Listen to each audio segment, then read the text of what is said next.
గ్రంథము చిన్న వాక్యం చదువుకొని జస్ట్ నేను 2 లేఖనాలు చూపించి నేను ముగిస్తాను. సమయం 9:30 అయింది. ఒక 15 నిమిషాలు చెప్తాను. నేను ప్రోగ్రాం మనం 10 గంటల లోపు క్లోజ్ చేసుకుందాం, ఓకేనా? చిన్న ప్రసంగం చేశాను అనగాకండి మీరు, జస్ట్ వర్క్. 1 సమూయేలు గ్రంథం 16వ అధ్యాయం, మనందరికి తెలిసిన వాక్యం ఇది.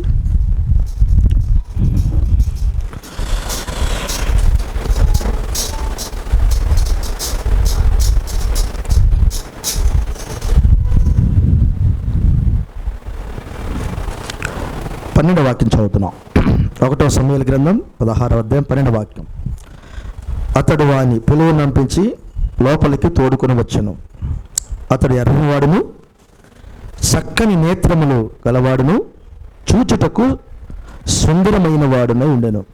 అతడు రాగానే, నేను కోరుకున్నవాడు ఇతడే, నువ్వు లేచి వారిని అభిషేకించమని యెహోవా సెలవీయగా, అతడు వారిని పిలువనంపి సెలవీయగా సమూయేలు తైలపు కొమ్మును తీసి వాని సహోదరులు ఎదుట వానికి అభిషేకం చేసెను.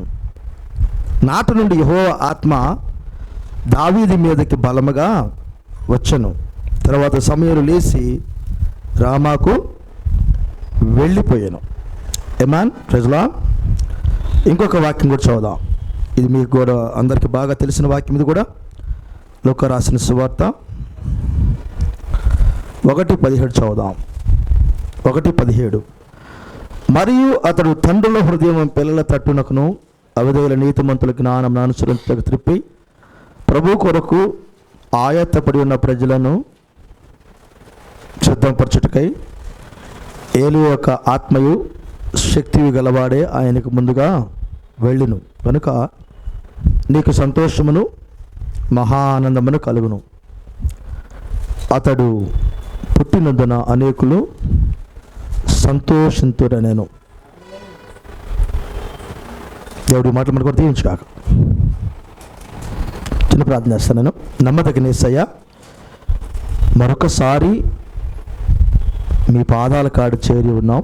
మా పాపములను మా దోషమును దయతో క్షమించండి ప్రభువా. నాకిచ్చిన గొప్ప భాగ్యం ఇది ప్రభువా. నీ వాక్యము కొరకు ఆయత్తపడి ఉన్న ప్రజలు ఇదిగో ఇక్కడ చాలా విలువైన నీ పిల్లలు కూర్చొని ఉన్నారు. వీరికి ఇచ్చిన భాగ్యం కూడా ఇది, మా అందరికి ఇచ్చిన భాగ్యం ఇది దేవా. పరిశుద్ధమైన స్థిరపరచబడి అగ్నితో 7 సార్లు పుటవేయబడి స్థిరపరచబడి మాలాంటి కొన్ని కోట్ల మందితో మాట్లాడి వారిని సజీవులుగా చేసి ఈ రాత్రి వేళలో మరొకసారి మాతో మాట్లాడుతున్న ఆ జీవము కలిగిన మాటలు వినటానికి ఇష్టపడుతున్నాం. ఆ గొప్ప మాటలు మమ్మల్ని బ్రతికిస్తే అని మేము నమ్ముతున్నాం ప్రభువా. అయ్యా, వినటానికి మాకే యోగ్యత కావాలి. మీరు ఎల్లవేళలా సత్యమై మార్గమై జీవమై మీ మాటలు ఎల్లవేళలా సత్యముగానే ఉన్నాయి ప్రభువా. వాటిని వినటానికి మేము అర్హులుగా ఉండాలి. అర్హులుగా చేయండి. మాట్లాడండి, మాతో మా హృదయాలతో మాట్లాడండి. ప్రతి మాట మా హృదయంలోనికి తీసుకోవడానికి కృప చూపండి. దీవించమని యేసుక్రీస్తు నామములో అడిగి వచ్చున్నాం తండ్రి, ఆమేన్. ప్రభు మనందరం దీవించుగాక. ఈరోజు నా యొక్క బాడీ అని అంటే నేను గొప్పగా ఎప్పుడు చేసుకోవాలని ఆలోచనగా నాకు ఎప్పుడు లేదు. కానీ ఈరోజు నా ఆనందం ఏంటంటే, ఈ ఆనందాన్ని మరి ఆత్మ సంబంధమైన నాకు అనుగ్రహించిన దేవుని పిల్లలు మీలో చూసి నేను చాలా ఆనందించాను. నేను నా కోరిక ఏంటంటే, ఇక్కడ వేదికను సిద్ధపరిస్తే ఏదో ఒక జీవం కలిగిన మాట దొరికింది. ఆ ఒక్క మాట చాలు మనకి ఈ ఆనందానికి అవధం లేకుండా పోతుంది. మరి శారీరకంగా చక్కని ఏర్పాట్లు మీరు చూశారు. నాకైతే చిన్న పని కూడా చెప్పలేదు. అంటే మధ్యాహ్నం నుంచి అనుకొని చేశారు. ఎంత షార్ట్ టైంలో ఇన్ని ప్రోగ్రామ్స్ కావు. చక్కగా అన్ని ఏర్పాట్లు చేశారు. వచ్చిన వాళ్ళకి భోజనాలు ఇవన్నీ ఎంత ఆనందంగా ఉందంటే అంత ఆనందంగా ఉంది నాకు. మరి సమయంలో మనకు దేవుడిచ్చిన ఆనందాన్ని ముందుగా వాక్యం పెట్టుకొని తర్వాత మనం ఆనందంలోకి వెళ్దాం, ప్రభువుని కనపడుద్దామన్న ఆశ కలిగింది. చాలా లేట్ అయింది. నేను దీర్ఘ ప్రసంగం చేయట్లేదు, నేను ముందుగానే చెప్పాను. 10-15 నిమిషాలు తీసుకొని తర్వాత మనము దేవుని యొక్క సన్నిధానంలో, ఎందుకంటే ఎవరినైనా స్పీకర్ని పిలిస్తే ఈ ఆనందం ఉండదు, టెన్షన్ ఉండదు ముందు ఇంత షార్ట్ టైంలో. ప్రభు సన్నిధానంలో ఆనందించాలి. కొంచెం వాక్యం చెప్పుకొని మనం అందరం కలిసి మనసిప్పుడు మాట్లాడుకోవడానికి మంచి సమయం దొరికిద్ది అనే ఉన్నతమైన ఆశతో, లేట్ అయినా పర్వాలేదు మనం చిన్నగానే వెళ్దాము అనే ఆశతో ఉన్నాం. కాబట్టి ఇప్పుడిప్పుడే మనం రెడీ చేసుకున్నాం కాబట్టి వాళ్ళు రాలేదు వీళ్ళు రాలేదు అనే బాధ ఏం లేదు. వచ్చిన వరకే మనము ఆనందిద్దాం ప్రభునందు అని ఆలోచన చేశాం. చక్కగా మీరు అందరూ రావడం చాలా చాలా సంతోషము. ప్రభు మనందరం దీవించుగాక.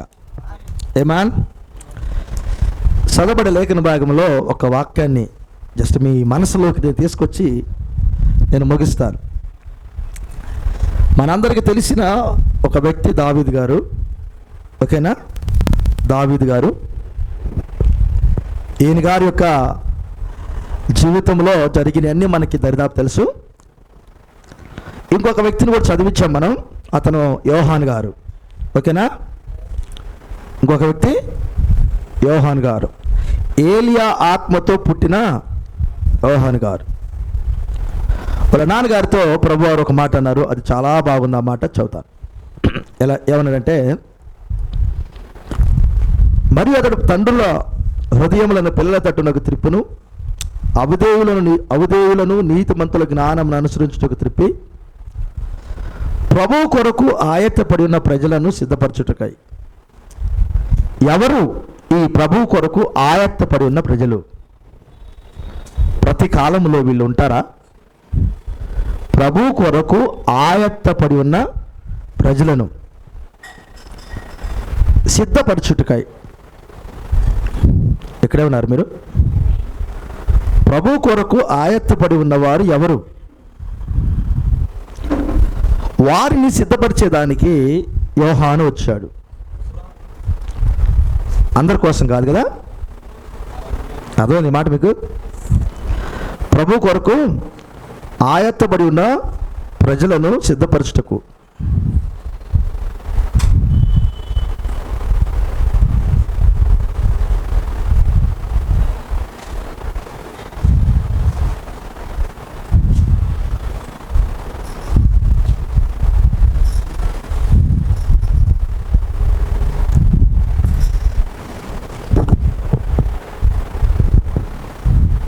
ఓకే,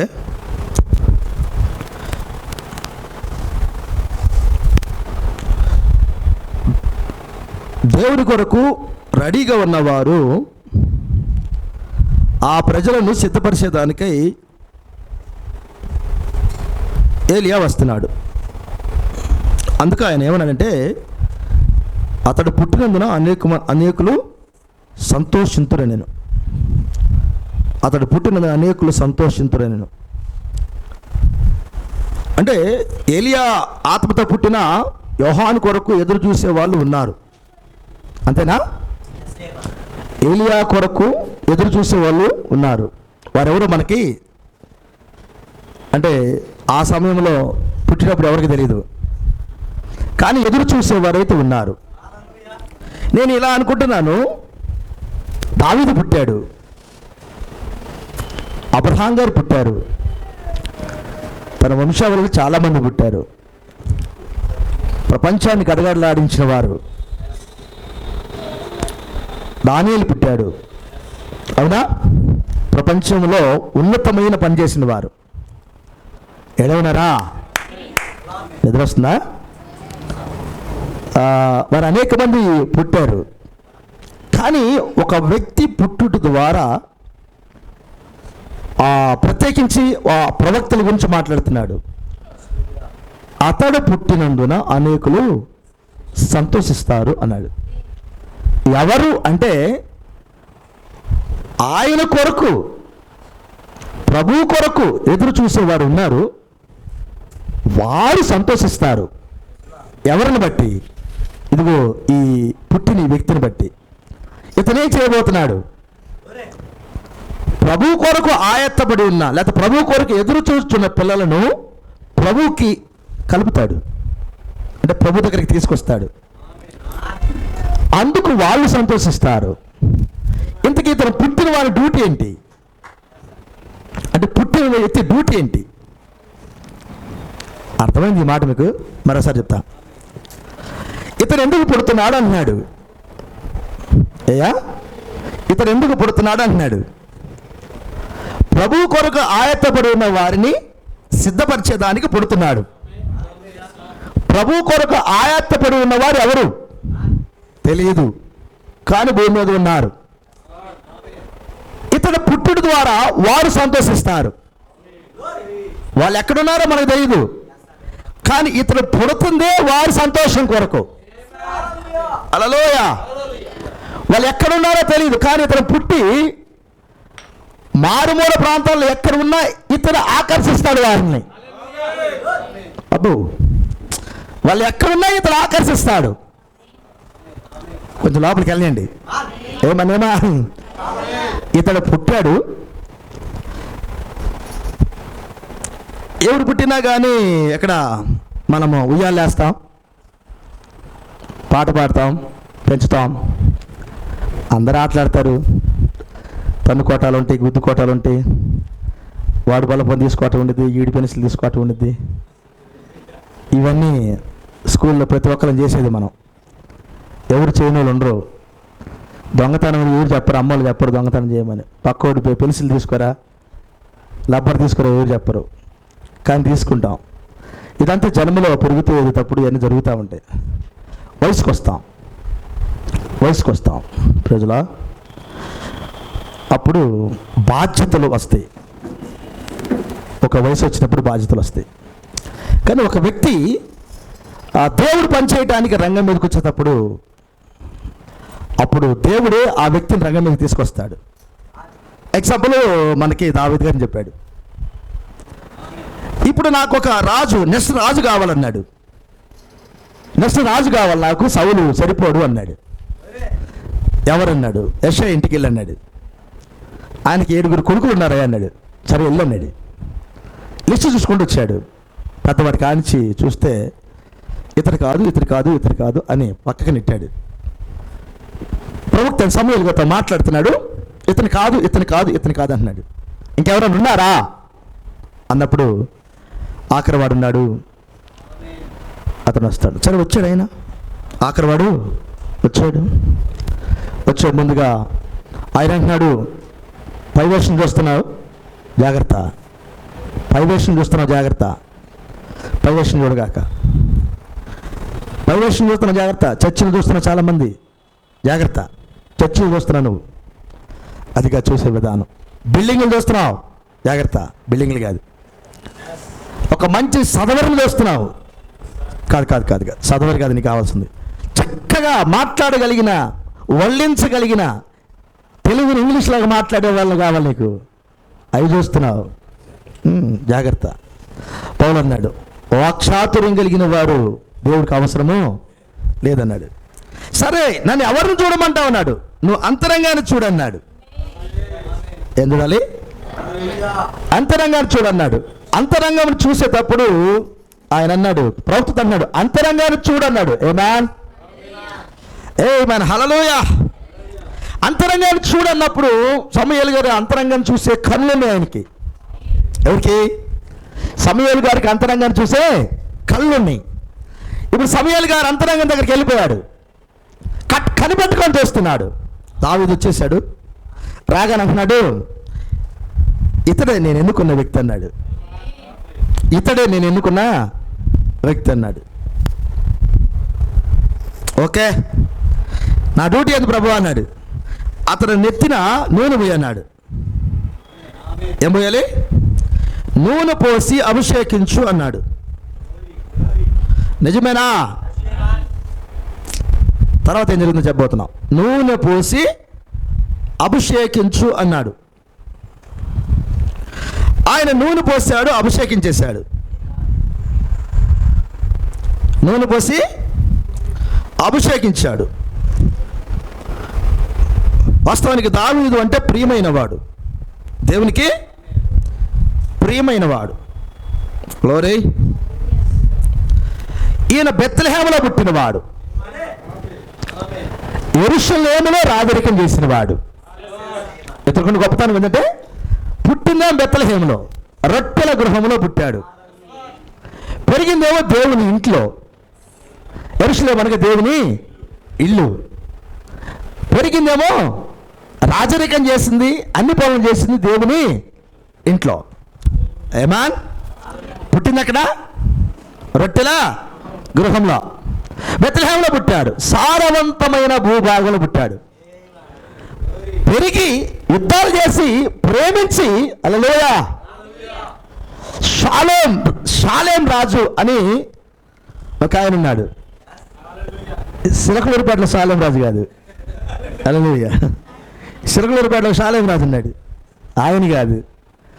షాలేం రాజు అంటే షాలేం అనగా యెరూషలేం. షాలేం రాజు అంటే యెరూషలేముకి రాజు. యెరూషలేముకు షాలేం అని పేరుంది.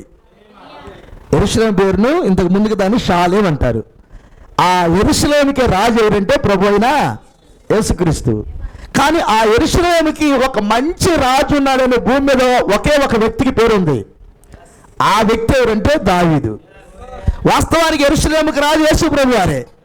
కానీ భూమి మీద ఒక ఆయన ఆ పట్టణములో నివసింపదగినంత జీవితాన్ని జీవించాడు. ఆ యెరూషలేముకి రాజు అనే పేరు ఆయనకుంది. ఆ వ్యక్తే దావీదు. దావీదుకు ఒక్కడికే యెరూషలేములో, మీరు కానీ ఇప్పుడు కానీ యెరూషలేముకి వెళ్తే యెరూషలేములో ఒక దావీదు యొక్క దాన్ని ఏమంటారు సమాధిని చూస్తారు. చాలామంది సమాధి ఉంది, కానీ ప్రత్యేకంగా దావీదు సమాధిని చూపిస్తారు మనకి. ఎందుకని? అది విజిటింగ్ ప్లేస్గా పెట్టారు. దావీదు సమాధిని అంత జాగ్రత్త చేసి పెట్టారు.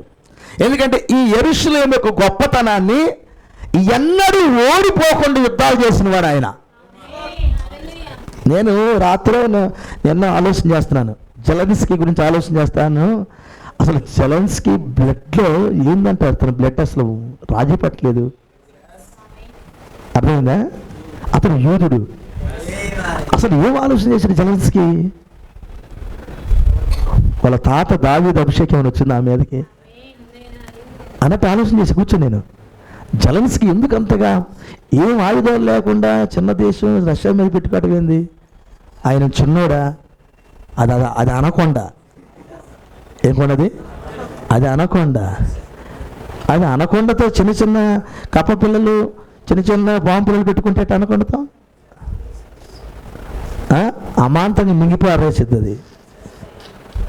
అది అనకొండ. అనకొండతో అట్టు పెట్టుకుంటున్నాడు. ఎంత ధైర్యం ఉండాలి అసలు అని ఆలోచన చేస్తాను నేను. ఏమన్నా దావీదు బ్లడ్ ఏమైనా ఉందో లోపల? జెలెన్స్కీతోనూ పుతిన్తోనూ మంతనాలు జరపడానికి ఇజ్రాయెల్ దేశం నుంచి ప్రెసిడెంట్ వెళ్ళాడు. యమాహీమీలు భారత ప్రపంచంలో ఎన్నో దేశాలుండి భూభాగం కలిగిన దేశాలు.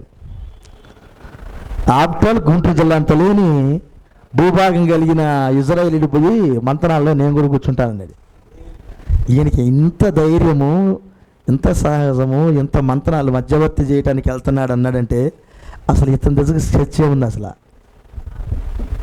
టెక్నాలజీ ఏముంది? నాకు ఎట్టపోయింది ఆలోచన. లేలుయా, ప్రభు మనల్ని దీవించిన కాక. కొన్నిసార్లు మనకి ఎట్ట ఆలోచనలు వస్తాయంటే, ఎందుకు దేవుడు మనకు కూడా కొన్ని ఆలోచనలు ఇస్తాయి. గుడిసెల్లో పొనుకుంటున్నా కానీ మనకు ఆలోచనలు ఉంటాయి కొన్ని కదా. గుడిసెల్లో పొనుకున్నా మంచి ఆలోచనలు వస్తాయి ఒక్కోసారి. కొంచెం అంటే మనం ఏం బయటికి గోడలు దాటవు, చెప్పలేవు ఊరికి, గోడలు దాటిపోవు. కానీ మంచి ఆలోచన వస్తూ ఉంటాయి ఒక్కోసారి. నేను చెప్పడానికి సమయం లేదు, దేవుడు మిమ్మల్ని దీవించగాక. ఏదో ఆలోచన, అంత ఉన్నతమైన దేశాలతో మధ్యవర్తిత్వం చేయడానికి వెళ్తున్నాడంటే తెలివితేటలు ఎంత బాగుండాలి, అసలు ఎంత ధైర్యం ఉండాలి, అది ఎంత డబ్బు ఉండాలి, ఏమో ఉండాలి కదా. ఓహో, నేను అనుకున్నాను ఆ యూదుడు యొక్క బ్లడ్, అది ఏంటి యూదుని యొక్క బ్లడ్, యూదుని బ్లడ్లో రాజీ పడే తత్వం ఉన్నది, గుర్తుపెట్టుకో. జెలెన్స్కీ ఎందుకు రాజీ పడలేదు తెలిసిన? చచ్చిపోతే నేను ఇక్కడ చచ్చిపోతా కానీ పారిపోవడం మాత్రం చేయను అనేది. ఒకవేళ పారిపోతే పారిపోవచ్చు, అది వేరే విషయం. ఆ స్టేట్మెంట్ చేయటం చిన్న విషయం కాదు. అది చచ్చిపోతే ఇక్కడ చచ్చిపోతాను కానీ నేను పారిపోను అన్నాడు. ఆ యూదుని బ్లడ్లో ఆ తెగింపు ఉండేది.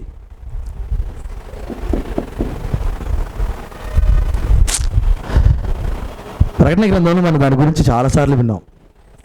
1,44,000 మంది ముద్రించబడుతున్న సమయంలో ప్రపంచమును జయించుకుని వచ్చిన ఆ మహావేశకు పోటీకి నిలబడతారు వాళ్ళు. ఎంతమంది? 1,44,000 మంది చచ్చిపోతూ ఉంటారు, నిలబడేది ఇద్దరే. ఎవరు? మోషే, ఏలియాలని ఇద్దరు నిలబడి మహావేశకి ఆ మృగానికి ఎదురుపడి యుద్ధం చేస్తూ ఉంటారు. ఇద్దరే యూదుల వాళ్ళు.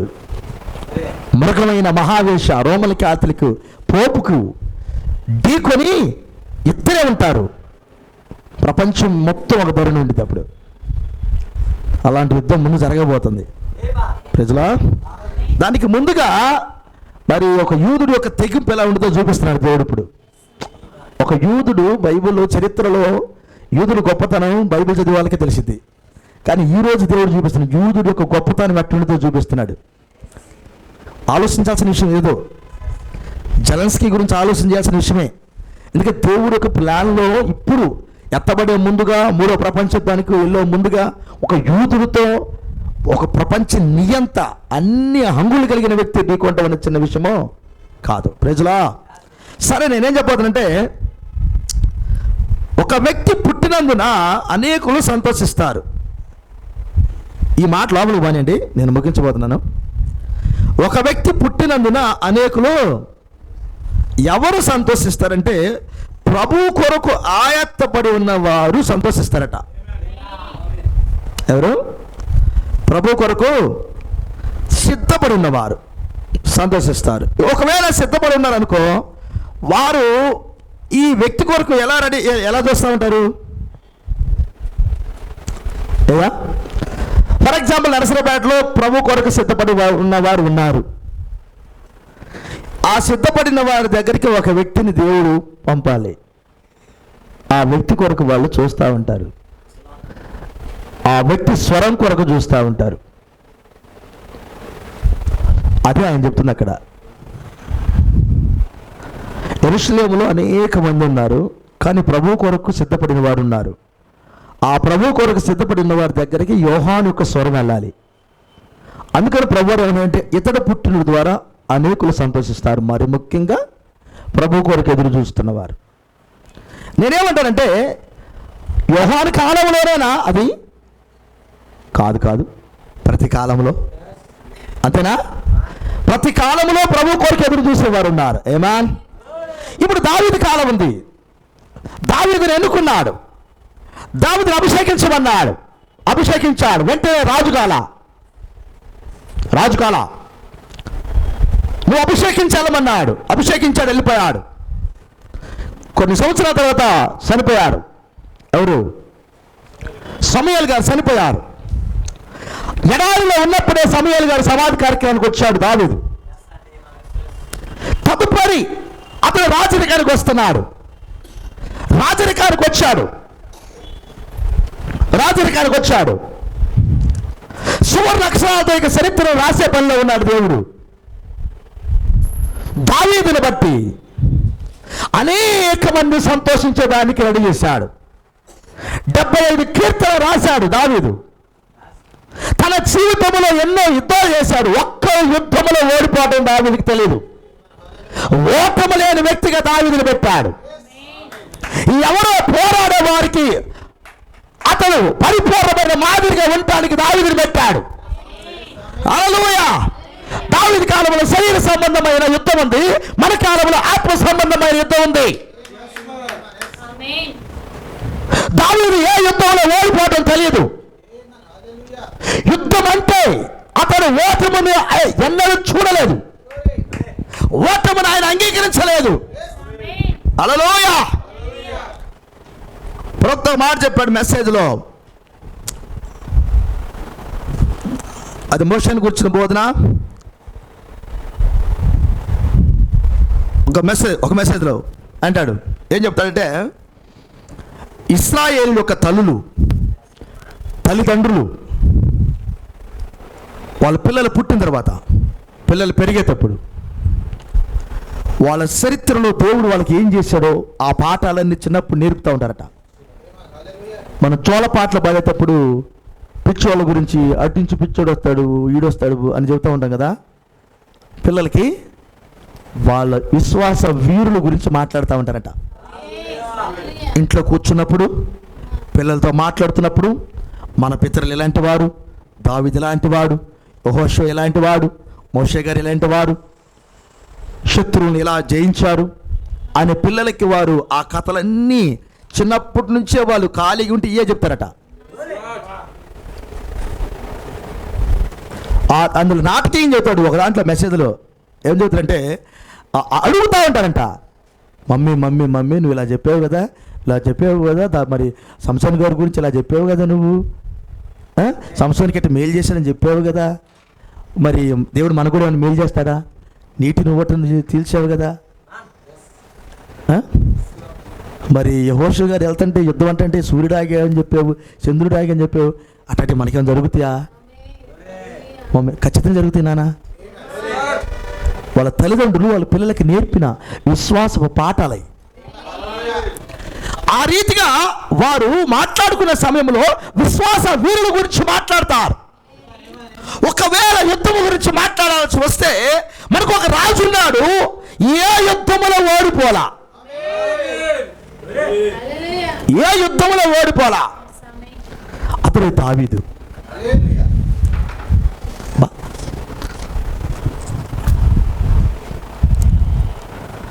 ఈ రోజున మనం యుద్ధం చేస్తున్నాం, ఆత్మ సంబంధమైన యుద్ధం చేస్తున్నాం.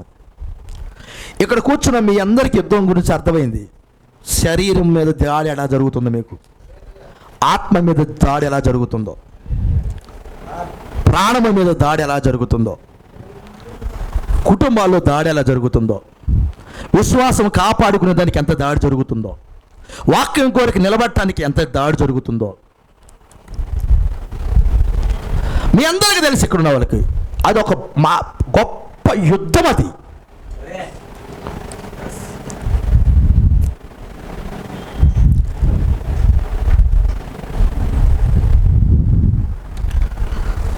ప్రతి కుటుంబంలో, మీ కుటుంబాల్లో జరుగుతున్న యుద్ధాలన్నీ మాకు అర్థమవుతున్నాయి, కానీ పోరాడాల్సిందే.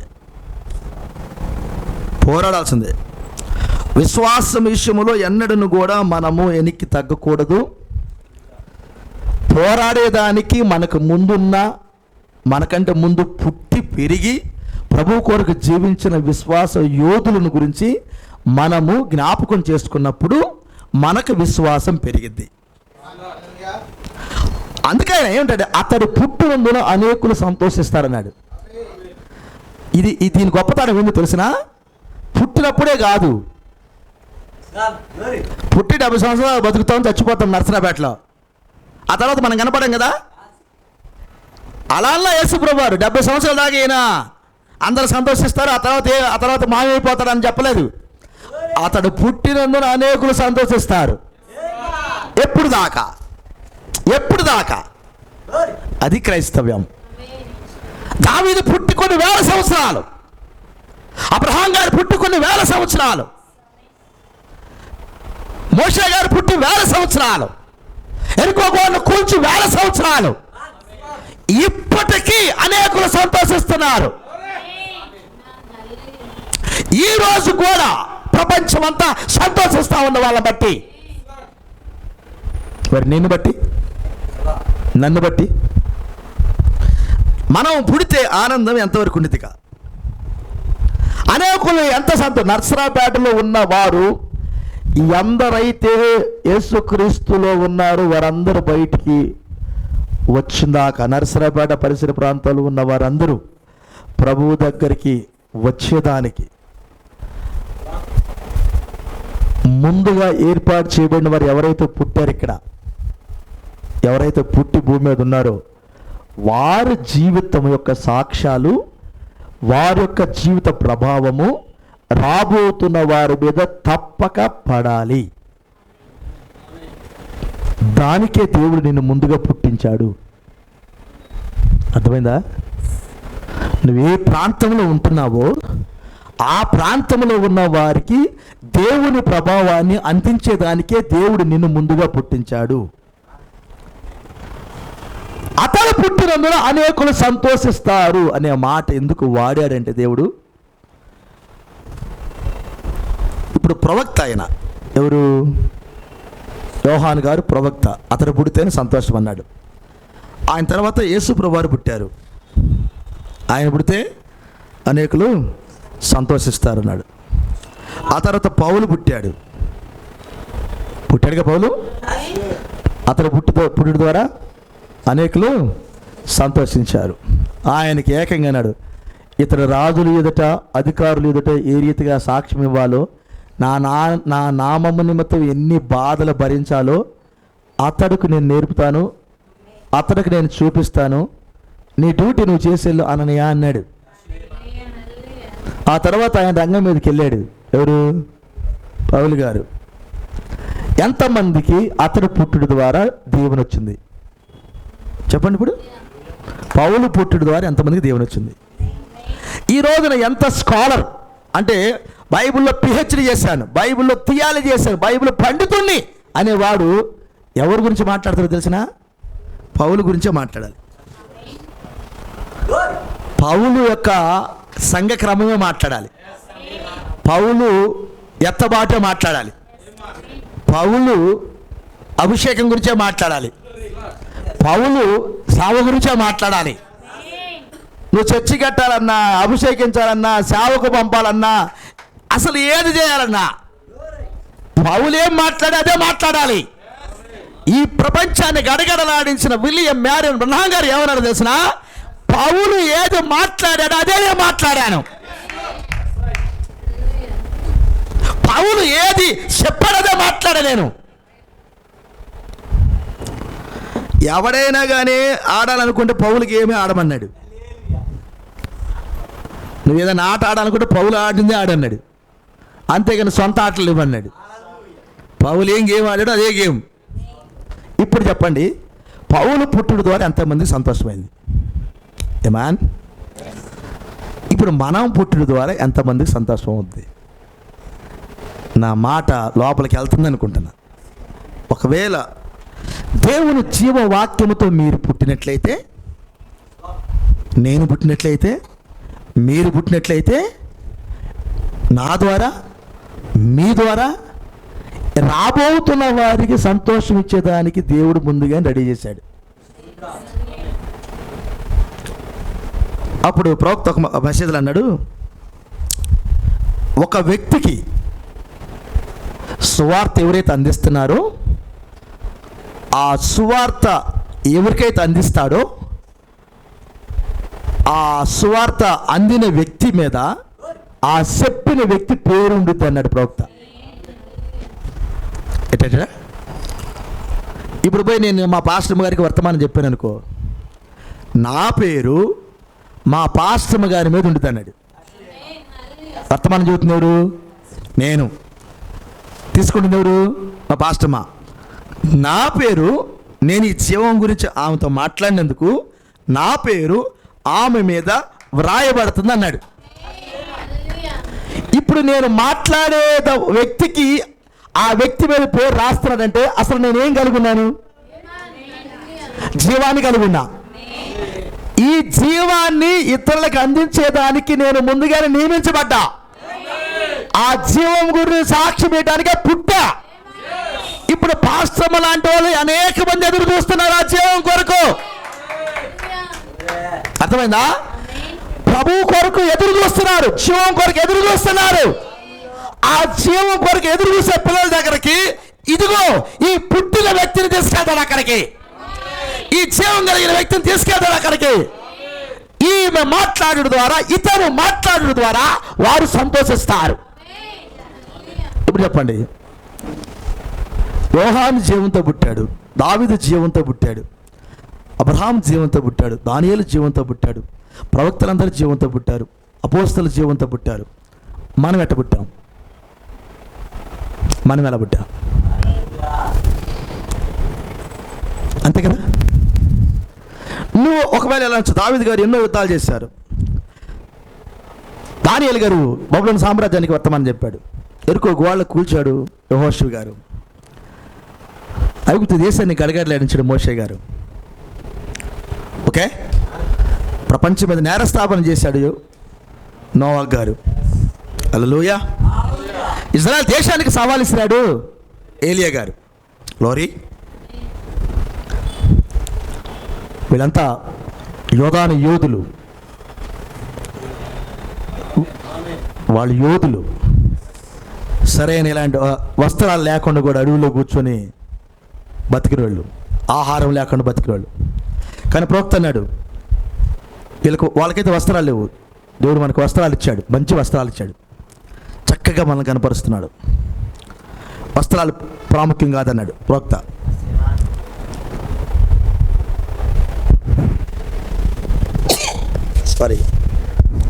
వస్త్రాలు ప్రాముఖ్యం కాదన్నాడు. ఒకప్పుడు నేను పాత కోటు, మా అమ్మ దాన్ని చింపి నాకు కుట్టిస్తే నేను బడికి వెళ్ళినంతగా అన్ని రోజులు అదే వేసుకున్నాను అన్నాడు ప్రవక్త. పాత కోటు దాన్ని చింపి నాకు సరిపోతాడు కుట్టింది మా అమ్మని. ఆ పాత కోటు వేసుకుని వెళ్ళాను. ఈరోజు నాకు అనేకమైన మంచి వస్త్రాలు నా పిల్లలు ఇచ్చారన్నాడు. ఆ మాట చాలా నచ్చింది. ఎంత నచ్చిందంటే ఆ మాట. ఆయన అన్నాడు, నేను కుట్టించుకున్నవన్నీ నేను ఇచ్చిన నాయి కాదు, నా సంఘ పిల్లలు నాకు కుట్టించారన్నాడు. ఏ సావుకుడికైనంతే. ఇది కూడా నేను కుట్టించుకుంది కాదు, మీరు కుట్టించింది. ఇది కూడా సంఘస్థలు ఇచ్చింది. ఇది కూడా నాకు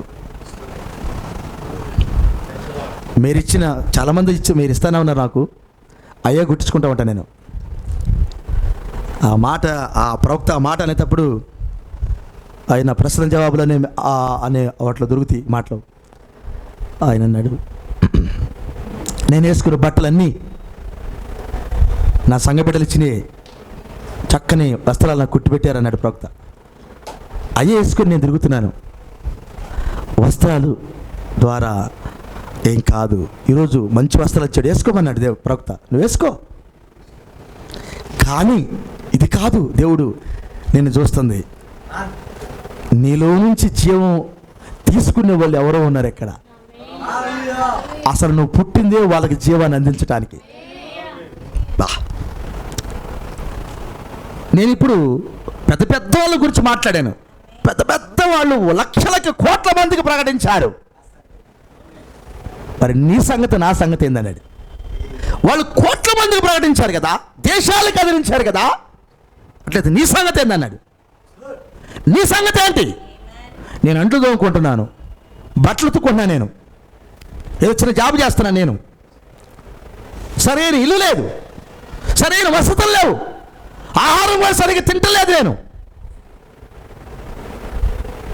అలాంటి స్థితిలో నేను ఉన్నాను. మరి నా పరిస్థితి ఏంటి? నా పరిస్థితి ఏంటి అని ఒకవేళ నీ క్వశ్చన్ వస్తే, ఈ కాల ప్రవక్త చెప్పిన ఆన్సర్ ఏందో తెలిసినా, నువ్వెన్నడూ ముందున్న ఆ వీరులు ఉన్నారు, వాళ్ళతో నువ్వు పోల్చుకోకు. ఆయన ఒక మాట అన్నాడు, ఒక్క ఆత్మకు జీవాన్ని అందించేటట్టు నీ జీవితం ఉంటే చాలు. ఎట్టట? ఒక ఆత్మకు జీవాన్ని అందించేటట్టు నీ జీవితం ఉంటే చాలు. కోట్ల మందికి నువ్వు సువార్త అందించాల్సిన డ్యూటీ నీది కాదు. పట్టుకున్నారా? ఇశ్రాయేలు పట్టుకున్నావా? ఒక్క ఆత్మకు జీవమును అందించేటట్టు నీ జీవితం ఉంటే చాలు. అది ఈ కాల ప్రవక్త చెప్పింది. ఒక్క ఆత్మకు చాలు. నువ్వు జీవం పొందుకొని అదే జీవాన్ని ఒక వ్యక్తికి ఇవ్వగలిగితే చాలు. మరొకసారి, జీవము నీ ఇంట్లో ఉండాలి, జీవం నీ ఎద్దు ఉండాలి. ఆ జీవం కలిగి నువ్వు పుట్టినట్లయితే ఆ జీవం కొరకు ఒక్క వ్యక్తి ఎదురు చూసినా, ఒక్క వ్యక్తి చాలు. ఒక వ్యక్తికి నువ్వు ఆ జీవం అందించగలిగిన ఈ కాలంలో గొప్ప యుద్ధం చేసిన వాడివే. దావీదు కొన్ని వందల యుద్ధాలు చేశాడేమో, దావీదు కంటే కూడా నువ్వు ఎక్కువ యుద్ధం చేస్తున్నావు. ఇప్పుడు ఒక్క ఆత్మకు జీవాన్ని ఇవ్వగలిగితే దాని అర్థం ఏంటంటే నీవు పరలోక రాజ్యానికి వెళ్తున్నావు, నీవు పరలోక రాజ్యానికి వెళ్ళే దారిలో ఉన్నావు, నువ్వు క్రీస్తుని కలిగి ఉన్నావు, నువ్వు పరిశుద్ధాత్మని కలిగి ఉన్నావు. అదే జీవమును ఒక వ్యక్తికి ఇవ్వగలిగితే చాలు ఈ పోరాటంలో. అది అది ఈ రోజున నీ జన్మకు సార్థకం. అది కానీ వాళ్ళ గురించి అన్నాడు ప్రభువారు, అతను పుట్టిన అనేకులు సంతోషిస్తారన్నాడు. సరే, నీ ముందు క్వశ్చన్ మన ప్రవక్త చెప్పాడు, ఒక్కళ్ళకి చాలు. ఎంతమందికి? ఒక్కళ్ళకి చాలు నువ్వు జీవాన్ని అందించగలిగితే. ఒక ఆత్మ విలువ 10,000 ప్రపంచంతో సమానం అన్నాడు. ఒక ఆత్మ విలువ 10,000 ప్రపంచంతో సమానం. నిన్ను నువ్వు కాపాడుకొని ఒక వ్యక్తికి జీవాన్ని అందించగలిగితే చాలు, ఒక వ్యక్తిని రక్తం కిందకి తీసుకురాగలిగితే చాలు, ఒక వ్యక్తికి ప్రభువుని పరిచయం చేయగలిగితే చాలు.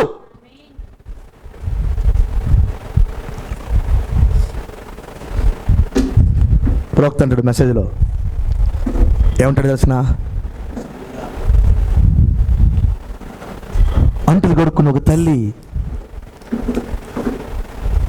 డిఎల్ మూడి అనే ఒక చిన్న బాలుడికి, చిన్న వ్యక్తికి వర్తమానం తెలియజేసింది. డిఎల్ మూడి 10 లక్షల మందికి అందించాడు జీవానంద్. ఆమె అందించిన ఊరికి ఒక్కళ్ళకి, ఆయన అందించింది 10 లక్షల మందికి. ఆ ఊహించుండదు నా ఖాతాలో ఇన్ని ఆత్మలు వస్తాయని. గుర్రాల సావిడిలో ఆ పాస్టర్ గారిని పిలుచుకొచ్చి ఒక్కతో కూర్చొని చెప్పయ్యే వాక్యం నేను వింటా. ఆ ఒక్క ముసలమ్మ కోసం వచ్చాడంట ఆ పాస్టర్. దాన్ని చూసి, ఆ మేడ గది నుంచి చూసి, డిఎల్ 3 చిన్న పిల్లగాడికి ఉన్నప్పుడు, ఏం చేస్తున్నారు మీరు ఇక్కడ అని వస్తే, వాక్యం నాకు కూడా ఇస్తా, వాక్యం నాకు కూడా వాక్యం ఇస్తారా, నాకు కూడా కొంచెం పుస్తకం ఇస్తావా? ఆ చిన్న పిల్లగాడప్పుడు తీసుకెళ్ళాడు ఆయన. ఆయన పెద్దలు ఇంత డిఎల్ 3 10 లక్షల మందిని దేవుడి దగ్గర తీసుకొచ్చాడు. అది మన జన్మ. అత్తడు పుట్టినందున చెప్పు, ఆ జీవము కొరకు ఎదురు చూసేవాడు ఆనందించాలి. చక్కగా ఒక మాట చెబుతాడు ప్రవక్త. అందుకే కదిలిస్తే మనం ఆగలేము. నేనేం 15 నిమిషాలు చెబుతానన్నా. హల్లెలూయా. ఆనందమేనా? ప్రభువు దీవించు కాక, కృప కలుగును కాక. ఊరి నాయను ఆశనత ఉందంట. ఆశనత యేసోబు ఇంటికి ఎత్తే యేసోబుని పట్టుకొని, జీవం దొరికిన వాళ్ళు ఆనందించటం కాదు, వాళ్ళు ఏడుస్తారు. జీవం దొరికిన వాళ్ళు ఆశనతు యేసోబుని పట్టుకొని, జోసెఫ్ని పట్టుకొని ఏడ్చి, అయ్యా నా కొరకే నిన్ను ఇక్కడికి పంపించాడు. మీ అన్నంలో అమ్ముకుంది, నిన్ను తన్నింది నా కొరకే పంపారు. అసలు మీ అన్నంలో తన్నకపోతే ఇక్కడికి రావు, అమ్ముకోకపోతే ఇక్కడికి రావు కదా. నువ్వు నా కోసం వచ్చావు. నువ్వు రాకపోతే, నేను జైల్లో వేయకపోతే, మా ఫరో గారికి కళ రాకపోతే, దానికి నువ్వు అర్థం చెప్పకపోతే, నువ్వు ఇక్కడికి రాకపోతే, హల్లెలూయా. ఫరో గారు నిన్ను ఇక్కడ ఉంచుకునే దానికి నన్ను ఇచ్చి పెళ్లి చేసిండు. ఎంత తతంగం జరిగింది నా దగ్గర నువ్వు రావటానికి. నువ్వు రావటం వల్ల నాకు ఎంత మేలు జరిగిందో తెలిసిన జోసఫ్, నేను పెళ్లి చేసుకోవడం నాకు ఎంత మేలు జరిగింది తెలిసిన. ఆశనతో ఆనందించినట్టు ఎవడు ఆనందించలా. మాటల్లో వర్ణించడం కాదు. ప్రవక్త మెసేజ్ అంటాడు, ఆ సంతానాన్ని చూడటానికంట తాతహలాడిందంట.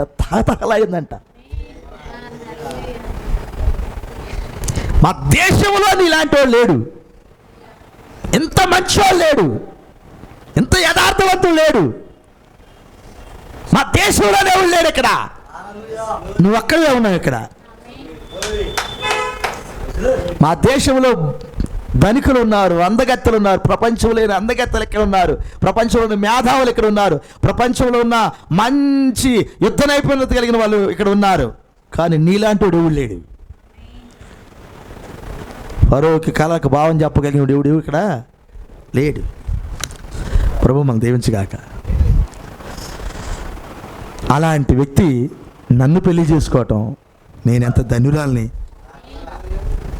నీ సంతానాన్ని చూడాలని నాకు బహు ఆశ ఉంది. నీ రక్త సంబంధులు చూడాలని నాకు బహు ఆశ ఉంది. వాళ్ళ కోసం ఎదురు చూసిందంట ఆశనతు. చెప్పు, జీవం కలిగి ఉంటే ఎట్టుంటాం? దేవుడు చిత్త ప్రకారంగా భూమి మీద పుట్టిన వారి లోపల జీవం ఉంటుంది. ఆ జీవము తీసుకునే వాళ్ళు కూడా భూమి మీద ఉంటారు. వాళ్ళు ఎదురు చూస్తూ ఉంటారు జీవం కొరకు. ఎందుకు ఇతడు పుట్టినందున అనేకులు సంతోషిస్తారంటే ఇతడు వాళ్ళకి జీవాన్ని ఇస్తాడు. లాస్ట్ మాట, మీరు పుట్టుడు ద్వారా, నేను పుట్టుడు ద్వారా ఎవరు సంతోషించేదానికి దేవుడు ఏర్పాటు చేశాడు. నరసరాపేటలో ఏయా చెప్పండి. ఆ జీవం పొందుకున్న వాళ్ళు అక్కడితో ఆగరు. అర్థమైంది ఈ మాట మీకు? మనలో నుండి జీవం పొందుకున్న వాళ్ళు ఆగరు. వారు ఇంకొకరికి అందిస్తారు. వాళ్ళు ఇంకొకరికి అందిస్తారు. ఆ జీవం వెళ్ళిపోతానే ఉండిద్ది. ఈ రాత్రి ఆ జీవం మీ లోపల ఉందా? దాంతో పుట్టారా? మీ జన్మ అట్టగే జరిగిందా అన్న? ఈరోజు నా పుట్టినరోజు, చాలా సంతోషము. కానీ దేవుడు నాకు ఇది అర్థం చేస్తాడు. నువ్వు పుట్టుడు ద్వారా ఎవరికో జీవాన్ని అందించడానికి పుట్టావో నాకు అర్థం చేస్తున్నాడు. మీ సంగతి ఏందంటున్నా? మీరు ఎవరి కొరకు పుట్టారు? ఇతరులకి జీవాన్ని అందించడానికి మీరు కూడా పుట్టారన్న బయలుపాటు వచ్చిందా? అట్లయితే మీరు జీవం అందించే ముందుగా వాక్యం అవుతారు. మీరు జీవమే వాక్యం. అది మీ లోపల శరీరం ధరించినప్పుడు దానిని ఇతరులు చూస్తారు. ఎవరు చూస్తారు? దానిని ఇతరులు చూస్తారు. దావీదు నూనె పోసిన తర్వాత సౌలుకి దెయ్యం పట్టింది. సౌలుకి దెయ్యం పోవటల్లా. అప్పుడు ఒక అబ్బాయి ఉన్నాడు. ఎవరు? బాగా చమత్కారంగా వాయిస్తాడు. అప్పటికే నూనె బయట అయిపోయింది. 17వ అధ్యాయం 16వ అధ్యాయం నూనె పోసిన తర్వాత ఇది చమత్కారంగా వాయిస్తాడు ఒక అబ్బాయి. ఆ అబ్బాయిని తీసుకొస్తాము, ఆయన వాయిస్తే దెయ్యాలు పోతానని వెళ్ళాడు. వాయించాడు, దెయ్యం పోయింది. ఎవరు అబ్బాయి నువ్వు అన్నాడు. సౌలుకి అన్నాడు, ఈయన బాగానే కాకండి, కొంచెం ఉంచండి ఇక్కడ, ఇటు దేనికైనా మనకు అవసరమని ఉంచాడు సౌలు.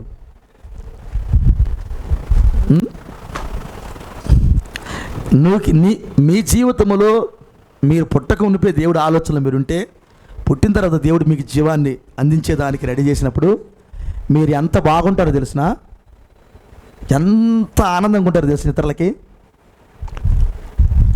మిమ్మల్ని బట్టి మీరు ఎక్కడ పని చేస్తుంటే అక్కడ వాళ్ళు సంతోషిస్తూ ఉంటారు. అర్థమైంది ఈ మాట మీకు? మీరు ఎక్కడ పని చేస్తుంటే అక్కడ సంతోషిస్తూ ఉంటారు. మనం బావద్దమ్మా, ఎక్కడికి మా ఇంట్లో ఉండమ్మా అంటారు. నీ సహవాసం నువ్వు వదిలిపెట్టుకోలేరు, నీ పని నువ్వు వదిలిపెట్టలేడు. అంత యథార్థంగా, అంత మంచిగా, అంత ఖచ్చితంగా ఎవడు చేయడు, నువ్వే చేస్తావు. అందుకనే మీరు అందంగా ఉంటారు. వాస్తవానికి మనం ఈ పని చేయటానికి పుట్ల, మనము పుట్టింది జీవాన్ని అందించడానికి. దేవుడు మిమ్మల్ని దీవించుగాక. ఒక వ్యక్తికైనా జీవం అందిస్తే మీరు మీ పుట్టిన మీ జన్మకు ఏమవుతుంది? సార్థకం అంటారా? నేను సార్థకం అన్నాం. హల్లెలూయా. ఒక వ్యక్తికైనా జీవాన్ని అందిస్తే మీరు ఆ జీవం ఆకుండా వెళ్ళిపోతూ ఉంటుంది. ఈ రాత్రి తీర్మానం తీసుకోండి, ఒక వ్యక్తికైనా జీవాన్ని అందించేటట్టు చేద్దాం. అందుదామా? ఇది దావీదు యుద్ధం కంటే గొప్ప యుద్ధం. ఇది యెహోషువ గారి ఎరుకో ఓడను కూల్చిన దానికంటే ఎక్కువ యుద్ధం ఇది. అర్థమైందా? ఒక వ్యక్తికి జీవాన్ని అందించటం. ఇందులో ప్రవక్త ప్రభువారు మనకు చెప్పింది మాట తెలిసిన, ఇతరులకు నువ్వు జీవాన్ని అందించాలంటే ముందు ఆ జీవం నువ్వు కలిగి ఉండాలి. జీవం కలిగి ఈ జీవాన్ని కలిగి ఉంటామంటే ప్రభువులు ఏమని చెప్పారంటే, నీలో ఉన్న జీవాన్ని కాపాడుకునే దానికి నువ్వు ఒక గొప్ప యుద్ధమే చేయాలి. ఈ మాట అర్థమైందా? నీలో ఉన్న జీవాన్ని కాపాడుకోవడానికి గొప్ప యుద్ధమే నువ్వు రోజు చేస్తూ ఉండాలి. అది పౌలు మనకి నేర్పింది. నీ లోపలికి వచ్చిన జీవాన్ని నువ్వు కాపాడుకోవాలి. అందుకే సర్వాంగ కవచాన్ని కలిగి ఉండన్నాడు ఆయన. ఆయుధాలని చెప్పాడు. ఈ ఆయుధాలన్నీ ఎందుకు నీకు ఇచ్చంటే నీలో ఉన్న జీవాన్ని నువ్వు కాపాడుకోవాలన్నాడు. అవసరమైనప్పుడు ఆ జీవాన్ని ఇతరులకు అందించేదానికి రెడీగా ఉండాలి. అవసరమైనప్పుడు ఆ జీవాన్ని ఇతరులతో పంచేదానికి రెడీగా ఉండాలి. అప్పటి వరకు ఈ నీలో ఉన్న జీవాన్ని భద్రం చేసుకోవాలి. అందుకే సర్వాంగ కవచాన్ని మనకి ఇచ్చాడండి. పౌలు గారు ఆ మాటలు చదివేటప్పుడు నేను మన యుద్ధము ఎఫెన్స్ కాదు అంటే రా చూసుకున్నారా గుద్దుతా నేను కొడతా, ఇది కాదు యుద్ధం. యుద్ధం డిఫెన్స్ అంటే నిన్ను నువ్వు కాపాడుకోవటం, భద్రం చేసుకోవటం యుద్ధం. నువ్వు భద్రంగా ఉంటే యుద్ధం, ఎప్పుడు భద్రంగా ఉంటే యుద్ధం. అర్థమైందా? కత్తి దూసి రా, అది దావీదు యుద్ధం. మన యుద్ధం అది కాదు. భద్రత, మనం భద్రంగా ఉంటాం. ఆయుధాలతో ఎప్పుడు భద్రంగా ఉంటాం. అది మన యుద్ధం. అవసరం వచ్చినప్పుడు నీ నోట్లో చెల్లే ఆ మాటే యుద్ధం. దూసుకుపోద్దా మాటగా. ప్రభు మిమ్మల్ని దీవించుగాక. ఆ చిన్న మాట కొరకు మీకు బాగా తెలుసు. నేను అనుకున్నాను ఇక్కడ కూర్చున్న మీరు చిన్న మాట ఏం చేసింది అన్నాడు. కానీ బైబిల్లో 5 రొట్టెలు 2 చేపలు చిన్నపిల్లలు తెచ్చారు. 5,000 మందికి పెట్టగా 12 గంపలు మిగిలింది. ఈ పని చేసిన ఎవరు? చిన్నపిల్లలు అన్నాడు. హల్లెలూయా. నయమాను కుష్టును పోగొట్టింది ఎవరయ్యా? పాస్టర్ గారా? ఒక చిన్నమ్మాయి. నయమాను కుష్టును పోగొట్టింది ఎవరు? చిన్నమ్మాయి నోట్లోంచి వెళ్ళిన మాట నయమాను కుష్టు నయమైందా వదిలిపెట్టలా. మరి నీ నోట్లో మాట ఎంత బాగుండాలి? ఇప్పుడు మీ సాక్ష్యాలు ఎంత బాగుండాలి? అతడు పుట్టినందున అనేకులు సంతోషిస్తారు. అలా సంతోషించే వాళ్ళు చాలామంది నర్సరాపేటలో ఉన్నారు. మర్చిపోవద్దు, మన జీవితంలో ఏది సడన్గా జరగదు. సడన్గా ఏది జరగదు. మీ జీవితాల్లో, నా జీవితాల్లో ప్రణాళిక ప్రకారమే జరిగిద్ది. నా జీవితం అనుభవించి చెబుతున్నాను. నేను ఎన్నడూ నా జీవితంలో ఈ వర్తమానము, ఇంత గొప్ప వర్తమానం, ఇదంతా ఇది ఇలా జరిగిద్దని నేను ఎన్నడూ ఊహించలేదు. ఆశ్చర్యకరమైన విషయం ఏంటంటే, రీసెంట్గా మనం ఒక పుస్తకం రాశాం కదా. నా జీవితంలో ఒక పుస్తకం రాస్తాను, దానికి ఒక చిన్న రచయితగా ఉంటాను అనేది నాకు తెలీదు. ఒక పుస్తకం రాపించాడు దేవుడు. అది తీసుకెళ్ళిన వారు, చదివిన వారు చెబుతున్నారు, ఫోన్ చేస్తున్నారు నాకు. బ్రదరు భలే ఉంది పుస్తకం. అది నేను ఎంతగా దేవుడికి రుణపడి ఉన్నానంటే, అంటే అంతగా దేవుడికి ఒక ప్లాన్ ఉంది నా దారు వెళ్ళాలనేది. నాకు తెలీదు, కానీ ఆయనకి తెలుసు. మనం పుట్టాం, బతుకుతున్నాం. మన ద్వారా జీవాన్ని అందుకునే వాళ్ళు ఎవరో ఉన్నారు ఇక్కడ. వాళ్ళకి జీవాన్ని అందించేదానికి మనం జీవంగా బతుకుదాం. పాపం చేయకుండా జీవంతో బ్రతుకుదాం. అవసరమైనప్పుడు ఆ జీవం కలిగిన మాట ఇతరులకు అందించడానికి దేవుడు వాడుకునే సమయం వచ్చినప్పుడు ఖచ్చితంగా ఇవ్వటానికి రెడీ అవుదాం. అదే మన జీవితంలో గొప్ప జీవితం. మన బ్రతుకులు సాధించాము అంటే జీవం కలిగిన మాట ఎవరికో అందిస్తే చాలు, అదే మన జీవితంలో సాధించింది. సంపాదించిన ఏది తీసుకెళ్ళాం మనకు తెలుసు, ఏది తీసుకెళ్ళాం. మన జీవితంలో ఏది సాధిస్తున్నామంటే ఈ జీవం కలిగిన మాటలు ఒక వ్యక్తికైనా ఇవ్వగలిగితే చాలు జీవితంలో. అదే పరలోక రాజ్యంలో మన ఆస్తి, దేవుడిచ్చే ఆస్తి. అది వాళ్ళ మీద నీ పేరుండుతుంది అన్నాడు, వాళ్ళ మీద నీ పేరుండుతుంది అన్నాడు ప్రవక్త అన్నాడు.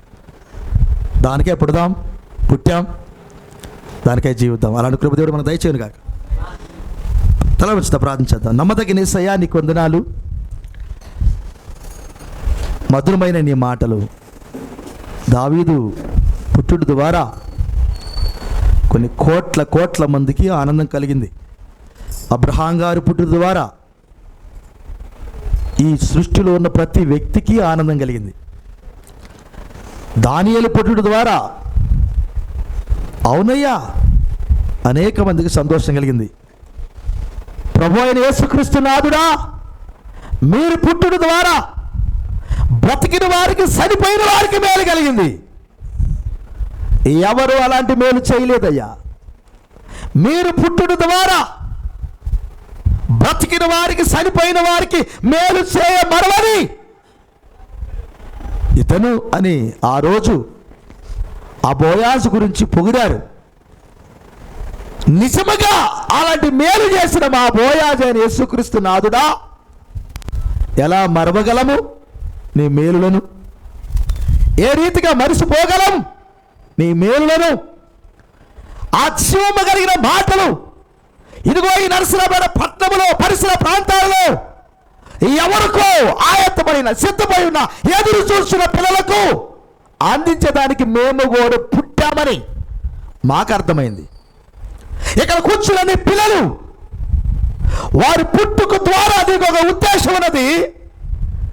ఆ జీవం కలిగిన పిల్లలకు ఇదిగో ఇక్కడున్న ఈ విలువైన పాత్రలు ఏదో ఒక సమయంలో వారి జీవితాల్లో ఒక వ్యక్తికైన జీవం అందించే పాత్రలుగా ఉందురుగాక. ప్రభువా, అనుగ్రహించండి ఆ కృప మాకు. నరసరాపేటలో ఉన్న మా చిన్న సంఘానికి అనుగ్రహించండి. ఇన్ని మాటలు మాట్లాడుకోవాలని మా ఆలోచన కాదు, మీ ఆలోచనే. గొప్ప మాటలతో మా హృదయాలను ఆదరించావు. ఎంత స్తుతించినా తక్కువే ప్రభువా. తండ్రి, నీ పిల్లలు నీ మీద ఉన్న ప్రేమతో మీ సేవకుడైన మమ్మను, మా కుటుంబాన్ని ప్రేమించి ఈ వేదికను సిద్ధపరిచారు. ఈ ఆనందపు వేదికను సిద్ధపరిచారు. మధురమైన నీ మాటలు వినటానికి సిద్ధపరిచారు స్వామి. అయ్యా, వారు చూపిన ప్రేమకే వారిని మేము దీవిస్తున్నాం. ఈ బిడ్డలందరినీ దీవించయ్యా. అయ్యా, నా నా యొద్దకు రాకుండా అనేక ఏర్పాట్లు చేశారు. ఇది నిజముగా వారిలో ఆత్మ సంబంధమైన ఆలోచనలు పెరుగుతున్నాయనే ఆనందం మాకు ఎక్కువైంది. ఒకప్పుడు మేము ఒక్కరిమే పోరాడాం. ఈరోజు నా పిల్లలు ప్రతి ఒక్కళ్ళు గొప్పళ్ళు వెప్పి, ప్రతి ఒక్కళ్ళు ఆలోచన చేసి, ప్రతి ఒక్కళ్ళు మేము ఉన్నాం, మనం ఆ పని చేయాలి, ఆ దేవుడి పని చేయాలన్న ఆ ఆకలి, ఆ దప్పిక అన్ని కలిగించావు ప్రభువా. ఈరోజు ఈ ఆనందానికి అవతల లేని ఆనందాన్ని మాకు ఇచ్చావు ప్రభువా. నీ పాదాల మీద స్తుతిస్తున్నాం. మేము కూడా ఆ యోహాను పుట్టుడు ద్వారా అనేక మంది ఏ రీతికి సంతోషించారు ప్రభువా. మీరు శరీరం ధరించి భూమి మీదకి వచ్చుట ద్వారా సృష్టి అంతా ఆనందించింది. మా జీవితాల ద్వారా కూడా ఎవరికో మా జీవితాలు కూడా ఆనందకరంగా ఉన్నవి మాకు అర్థమైంది. మా జీవితాలు ఆఖరి దినం వరకు ఒకవేళ ఆ పని మాకుంటే ఆ ఆఖరి దిన పని కొరకు మేము రెడీగా ఉందుము గాక. మా సాక్ష్యాలు కాపాడుకొని, మా జీవిత విధానం అంతా కాపాడుకొని ఆఖరి గడిలో ఆ జీవం ఎవరికైనా అందించాల్సి ఉంటే అందించి మా యాత్ర మేము ముగించుతాము గాక. అలాంటి కృప మా సంఘానికి దయచేయమని, పలకబడిన ప్రతి మాట మాల ఫలం చేయమని ప్రభువు మహిమ ఘనత ప్రభావాలు మీకే చెల్లిస్తూ, ఈ గొప్ప ఆనందముకే నీ పాదాలు స్తుతిస్తూ, గొప్ప మాటలకే నీ పాదాలు మేము స్తుతిస్తూ, ప్రతి మాట మా హృదయాలు నూరంతుల ఫలింప చేయమని మమ్మల్ని కాదు, ఈ లైవ్లో ఉన్న పిల్లలను కూడా దీవించమని యేసుక్రీస్తుని మీ నామమున అడిగి వచ్చున్నాము తండ్రి. ఆమేన్, ఆమేన్. మన తండ్రి అయిన ప్రభు అయిన యేసుక్రీస్తు కృపా సమాధానం తల వంచిన మనకు రాలపని బిడ్డలకు సకల పరిశుద్ధులకు ఆయన కృప సదాకాలము తోడే నడిపించునుగాక.